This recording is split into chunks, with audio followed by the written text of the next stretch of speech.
Varun, good morning, happy new year.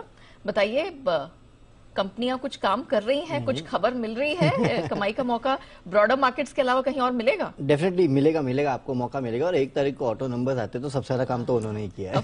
तो सबसे पहले तो happy new year to you, और हमारे सभी दर्शकों को भी नए वर्ष की शुभकामनाएं, हैप्पी न्यू ईयर। सबसे पहले तो आपको टांगा प्लेटफॉर्म पर नजर रखना है। बायबैक जो है आज बंद होने वाला है। 20 दिसंबर को ये खुला था, तो इस पे आप नजर रखिएगा। 1200 रुपए का टेंडर ऑफर था ये। इसके अलावा ग्लोबली तो आपने डिस्कस वैसे कर ही लिया होगा कि 13 मार्केट से ग्लोबली जो बंद है, केवल हम ही एक है जो काम कर रहे हैं। इसके अलावा UK, Japan, USA, Hong Kong, China सब बंद है, सब ऐश कर रहे हैं। प्राइस बैंड में बदलाव होने वाला है। जीआरएम ओवरसीज 20% से कम होकर अब 10%, और सदर्न पेट्रो में भी अगर आप देखेंगे तो 20% से कम करके अब इसको 10% कर दिया जो प्राइस बैंड है।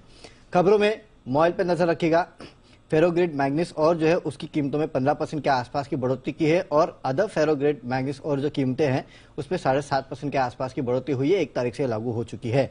टाटा मोटर्स, फोर्ड इंडिया के साना निकाय का ट्रांसफर जो है, जिसका इन्होंने करार 7 अगस्त 2022 को किया था, वो अब इन्होंने 10 जनवरी को पूरा होगा, ये अपडेट दिया है। करार के तहत करीब 725 करोड़ के आसपास के अधिग्रहण पे मुहर लगेगी।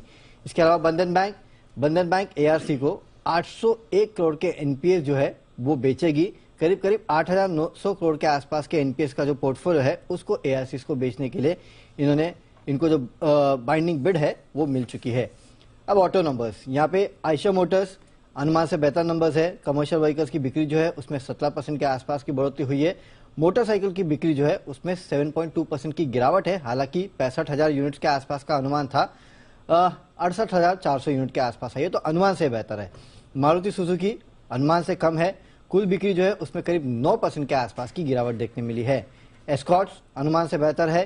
कुल बिक्री में 18.7% के आसपास की बढ़ोतरी है। टाटा मोटर्स कुल बिक्री 10% बढ़ के आई है, लेकिन यहाँ पे अगर आप देखेंगे तो डोमेस्टिक पैसेंजर व्हीकल्स की जो बिक्री है वो अनुमान से थोड़ी कम आई है। 42,000 के आसपास का अनुमान था, करीब 40,000 के आसपास आई है।